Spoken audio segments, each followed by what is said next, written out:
와서 복학을 하고 평범하게 학교 생활을 하고 졸업을 몇 개월 앞둔 시점이었습니다. 그때 무슨 헛바람이 들었는지 배낭여행을 훌쩍 떠나보고 싶었습니다. 다른 나라에서 고생을 하면서 여행을 하면 견문도 넓어지고 좋은 경험이 될 거라고 생각했고 그 당시에 조금 유행이었기도 했습니다. 졸업 후 취직할 때도 이력서에 쓸 수 있고 그때의 경험을 잘 살리면 취직에 유리할 수도 있다는 말도 어디서 주워들어서 배낭여행을 가야겠다는 확신이 생기자마자 부모님께 허락을 받으러 본가로 내려갔어요. 그 당시 자취를 하고 있었는데 부모님께 배낭여행 이야기를 했더니 대견해 하시면서 제 뜻이 그러면 다녀와 보라고 하시더라고요. 그래서 당연히 여행 경비를 달라고 손을 내밀었는데 제 학비랑 생활비 되는 것만으로도 빠듯하다고 정 다녀오고 싶으면 제가 직접 벌어서 다녀오라고 선을 그으시더라고요. 포기할까도 했는데 그때 당시에는 배낭여행을 꼭 다녀와야겠다는 생각이 들더라고요. 남자가 마음먹은 거 한번 잃어보자는 심정으로 곧바로 휴학계를 내고 아르바이트를 시작했습니다. 이것저것 아르바이트를 찾다가 조금 힘들더라도 돈을 많이 주는 일을 찾기 시작했습니다. 서울 외곽에 있는 대형 고깃집이었는데 거기서 불판 닦는 일을 시작했습니다. 열기에 약품 냄새에 고무장어 안에는 땀이 꽉 찬 상태에다가 일은 정말 고되고 힘들었지만 나름 차비도 넉넉하게 챙겨주고 알바비까지 쏠쏠했기 때문에 이렇게 몇 달만 하면 여행 경비는 충분히 모을 것 같다는 생각이 들었습니다. 규모가 꽤 큰 식당이라 그런지 일하는 사람도 많았습니다. 제 또래의 사람은 한 명도 없어서 주방이나 홀에서 서빙하는 이모님들이 저를 대견하다며 잘 챙겨주셨어요. 젊은 학생이 하기엔 힘든 일인데 요즘 보기 드문 청년이라면서요. 그 중에서도 그나마 홀에서 서빙하는 누님이 30대 초중반 정도로 보이는 제일 젊은 사람이었는데 다른 이모님들하고는 다르게 조금 친해지기 힘든 구석이 있었습니다. 약간 날카롭고 신경질적인 외모의 누님이었는데 같이 일하는 분들이 나이 차이가 너무 많이 나서 그런가 그 중에서는 단연코 제일 예뻐 보였습니다. 허리를 꽉 조아 묶은 앞치마 때문인가 제 눈에는 엄청 매력적으로 보였습니다. 이게 어른의 성숙한 매력인 거구나 하는 생각까지 들게 할 정도였으니까요. 아무튼 그 누님과는 뭘 어떻게 해보려고 싶은 생각은 없었는데 매서운 인상이긴 하지만 얼굴도 예쁘고 키도 크고 쭉쭉 뻗어서 그런가 자꾸 눈길이 가더라고요. 하지만 홀에서 일하는 관계로 매일 불판을 닦는 저와는 좀처럼 마주칠 일이 없었습니다. 일하면서 친해질 기회가 꼭 있으리라 생각했습니다. 무엇보다 유일한 제 또래이기도 하고 여행을 가기 전에 일터에서 만난 누님과 좋은 추억도 쌓으면 좋겠다는 생각도 했습니다. 젊은 나이에 고생이 많다며 다른 이모님들한테 이쁨을 받아서 그런가? 당연스레 그 누님한테도 이쁨을 받을 거라고 생각을 했었어요. 몇 번 말만 트게 되면 누님하고 순식간에 친해져서 둘만의 시간을 보내는 게 어렵지 않은 일이라고 생각했습니다. 식당에 일하는 남자 중에서도 누님에게는 제가 유일한 또래이기도 하고 아마 대충 보아도 제가 제일 힘도 좋아 보였기 때문에 누님에게 매력 어필을 하는 건 일도 아닐 거라는 생각이 들더군요. 기회만 노리면서 누님과 친해질 기회만을 호시탐탐 노리고 있었습니다. 거의 매일매일을 일터에서 보는데 언젠가는 기회가 올 거라는 생각이 들었습니다.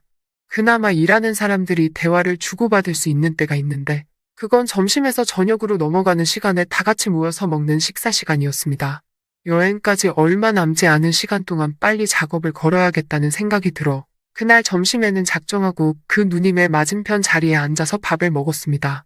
누님은 벌써 밥을 먹고 있었는데 앞자리에 제가 앉는 걸 눈치챘는지 눈만 흘깃하면서 제가 앉는 걸 확인하고는 별로 신경도 쓰지 않고 식사를 계속하더군요. 생각보다 차가운 누님의 반응에 의기소침해졌지만 이대로 포기할 제가 아니었습니다. 제 소개를 하면서 살갑게 인사를 건넸는데 돌아온 반응은 더욱더 차가웠습니다.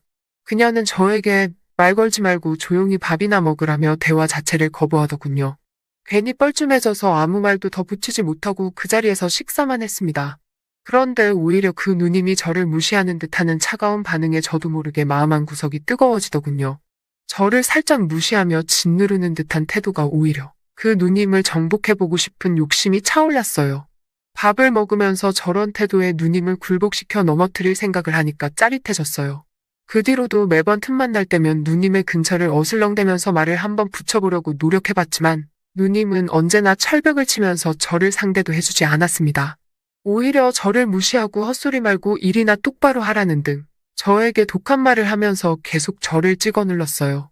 누님이 그렇게 저를 대할 때마다 끓어오르는 그 이상한 느낌을 참아내기 점점 힘들어졌습니다. 그 차갑고 성숙한 미모가 오히려 그런 독한 성격과 더 잘 어울린다는 생각이 들었습니다. 이제는 누님과 친해져서 어떻게 기회를 노리는 게 아니라 그 누님이 저 없이는 견딜 수가 없도록 정복해버리고 싶었습니다. 비록 불판이나 닦는 허드렛 일을 하지만 기회만 있다면 할 수 있겠다는 자신이 있었습니다. 하루는 누님의 의외의 모습을 발견했습니다. 잠깐 저녁으로 넘어가는 늦은 점심시간, 평소보다 조금 바쁜 하루를 보냈습니다. 점심때는 손님이 많이 없는 편인데 그날따라 점심 손님이 많아서 점심부터 불판을 닦느라고 지치더군요. 한 바퀴 돌고 나니 더 이상 몰려들어오던 불판도 줄어들어서 땀에 찌든 몸을 좀 식히려고 밖으로 나와 숨을 돌리고 있었습니다. 땀 좀 식힐 겸 해서 주변을 산책하고 있었는데 저쪽 구석에서 누님이 쪼그려 앉아서 뭔가를 하고 있는 걸 발견했습니다. 다른 사람이면 그냥 지나쳤겠지만 쪼그려 앉아있는 뒷모습마저 엄청 매력적인지라 그냥 지나갈 수 없었습니다. 한달음에 누님에게 달려가 뭐 하시냐고 물어보러 가는데 그 차갑고 냉정하기만 한 여자가 맞는지 의심이 들 정도로 밝은 표정을 짓고 있는 누님을 발견했습니다. 누님이 쪼그려서 보고 있던 건 근처에 살고 있는 새끼 고양이였습니다. 마감 시간마다 와서 손님들이 먹고 버린 고기를 얻어먹는 녀석인데 꽤나 귀여워서 일하는 사람들의 이쁨을 받고 있는 녀석이었어요. 세상 상냥하고 귀여운 말투로 고양이와 시간을 즐기는 누님의 모습이 정말 의외처럼 보였습니다. 제가 가까이 다가가니 누님이 흠칫 놀라며 다시 차가운 표정으로 돌아왔지만 고양이를 보듬어주는 손은 멈추지 않았습니다. 이 고양이로 말을 걸면 누님하고 친해질 기회가 생길 것 같아 저도 고양이랑 친한 척을 하면서 같이 장난을 쳤습니다. 고양이가 평소보다 더 애교를 부리면서 앵기는데 누님이 저에게 먼저 말을 걸어왔습니다. 얘 다리를 다친 것 같은데. 누님의 말을 들으니 고양이가 다리를 절뚝거리는 게 정말 다친 것처럼 보였어요. 엉성하게 걷는 고양이의 모습을 보니 누님이 걱정이 많이 되는 듯 보이더라고요. 저한테는 관심을 하나도 안 보이면서 고양이만 챙겨주는 모습을 보니 오늘도 글렀구나 싶어서 다시 일할 장소로 가려고 몸을 일으켰습니다. 준영 씨 혼자 산다고 그랬지? 준영 씨가 이 고양이 좀 맡아줄 수 있을까? 다리를 많이 다친 것 같은데 다시 풀어주더라도 병원에는 데려가 보는 게 좋을 것 같은데. 준영 씨 그래줄 수 있어? 누님이랑 이렇게 길게 대화해 본 적도 없는 것 같습니다. 누님의 의외의 모습에도 놀라기도 했지만 대뜸 이런 부탁을 할 줄은 생각을 못했어요. 털 딸린 짐승이라면 질색을 하는지라 거절하려고 했는데 문득 이 고양이를 집으로 데려가면 제 혼자 사는 집에 누님을 끌어들일 수 있지 않을까? 하는 생각이 번뜩 들더라고요. 누님의 부탁이라면 뭐든지 라고 말하면서 점수 좀 딸겸해서 알겠다고 말했습니다. 누님은 무슨 대답을 그렇게 하냐며 저에게 다시 차갑게 반응했지만 저에게 조금 신세를 진 듯한 태도를 보이기 시작하더라고요. 고양이를 데려간 그날부터는 누님이 고양이는 적응을 잘 아냐면서 먼저 말도 걸어오고 아무래도 고양이가 복덩이였습니다. 마주 앉아 먹던 밥도 고양이 근황을 보여준다는 핑계로 나란히 옆에 앉아 먹게 되었습니다. 핸드폰을 꺼내 고양이 사진을 보내줄 때면 사진을 보여준다는 걸 핑계로 몸을 더욱 더 바싹 붙어 앉아 있는 그대로 누님을 느꼈습니다. 고깃집에서 일해서 몸에서 숯불 냄새가 날 텐데도 은은하게 퍼지는 샴푸 향기에는 정신이 아늑해졌어요. 기센 여자인 줄만 알았는데 여성적인 매력이 물씬 풍기는 누님의 모습 때문인지 그녀를 향한 마음이 날이 갈수록 더 커지기 시작했죠. 고양이 다리가 완전히 다 나은 것 같을 때쯤 이때가 아니면 더 이상 기회가 없다는 생각에 저도 좀 더 과감해지기로 했습니다. 고양이 구경을 오라는 말로 누님을 저 혼자 사는 방으로 초대를 한 거죠. 누님은 안 될 것 같다는 반응을 보이면서도 고양이가 너무나도 보고 싶었는지 고민하는 듯 하더니 결국 토요일 저녁에 장사가 끝나고 나서 오겠다고 하더군요. 괜히 누님이 온다는 말에 설레어서 집 청소도 몇 번이나 하고 생전 켜보지도 않는 향기 나는 촛불까지 사서 분위기도 내보고 해봤습니다. 하루가 10년처럼 길더니 결국엔 누님이 오기로 한 당일이 되었습니다. 앞치마를 푸른 누님의 모습은 더 아름다웠습니다. 같이 버스에 타고 우리 집으로 향하는데 옆에 앉아서 이런저런 이야기를 건네봤지만 저에게는 역시 계속 냉정하고 쌀쌀맞게 대답하더군요. 그럴 때마다 속으로 그런 모습도 얼마 안 남았다고 오늘에야말로 기필코 내 여자로 만들어주겠다는 다짐을 몇 번이고 했습니다. 집 앞에 도착해서 도어락을 여는데 괜히 그때부터 제 마음이 두근두근 뛰기 시작하더라고요. 이미 머릿속에서는 몇 번이나 상상하면서 시나리오를 써놨기 때문에 걱정은 되지 않았습니다. 일단 고양이가 잘 지내는 모습을 보여줘서 안심시킨 뒤 돌아가려는 누님에게 여기까지 왔는데 식사나 하고 가라고 하면서 인터넷을 보고 갈고 닦은 자취생의 요리 솜씨를 보여주고 자연스럽게 냉장고에 넣어둔 와인을 꺼내서 분위기를 만들려는 계획이었죠.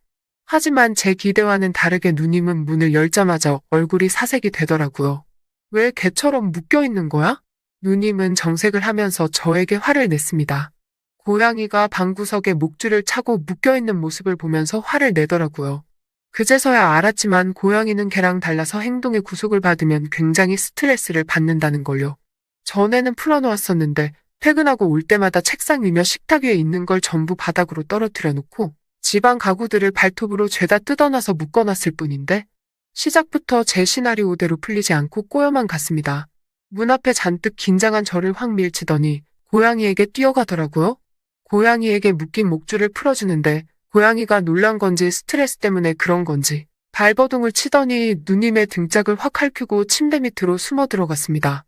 고양이는 나올 생각을 안 하고 누님은 입고 있던 얇은 옷 덕분에 보호가 안 됐는지 고양이에게 핥힌 곳에 핏방울이 송골송골 번지기 시작하더라고요. 피가 나길래 허둥지둥 약상자를 들이밀었는데 피가 나는 곳이 등 쪽이란 누님이 팔이 닿지 않는 것 같더라고요. 갑자기 좋은 생각이 떠올라 누님에게 제가 약을 발라드리겠다고 너스레를 떨면서 약을 발라주는데 세상 부끄러운 표정을 한 누님은 기센 척을 해도 천상 여자더라고요.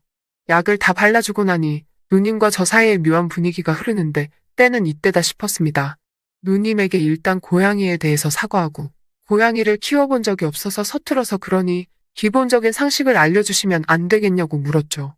이야기가 길어질 것 같으니 제가 솜씨발휘 좀 해보겠다고 하고 자연스럽게 작전을 짜놓은 대로 흘러갔습니다. 보기에도 분위기 좋은 저희 솜씨 좋은 요리가 완성이 되고 냉장고에 넣어둔 와인을 꺼내 들었습니다. 누님은 그런 저를 보더니 피식 웃더라고요. 정말 서툴다고? 와인을 냉장고에 보관하는 사람이 세상에 어디 있냐고 말하면서요. 의도한 건 아니지만 저의 어리버리한 매력이 누님의 맘에 들었던 것 같습니다. 결국 술이 한 잔씩 들어가고 나니 누님과 저 사이에 벽이 허물어지기 시작했습니다. 어느 순간부터 고양이 이야기는 뒷전이고 혼자 살면 외롭지 않냐는 둥, 누님도 혼자 사는데 너무 외롭다는 둥, 남자와 여자의 대화가 이루어지고 있었죠. 이제 분위기가 무르익었다는 생각이 들어서 누님에게 아까 약 바른 곳을 한 번 더 봐주겠다고 이리 와보라고 했습니다. 누님은 저를 거절하지 않고 제 옆으로 다가왔고 약을 상처 부위에 다시 한번 쭉 짜서 바르니 누님의 입에서 나지막한 소리가 새어나왔습니다. 그렇게 기세를 몰아 누님을 등 뒤에서 껴안았고 사실 누님을 좋아한다고 고백을 했습니다. 누님은 저에게 안긴 채로 아무 말도 하지 않고 있다가 이내 고개를 돌려 저와 입을 맞추었습니다. 그렇게 누님과는 결국 남다른 관계가 되었고 고양이 핑계로 매일같이 만나 둘만의 시간을 가졌습니다. 배낭여행을 다녀와서도 거의 매일같이 만났습니다.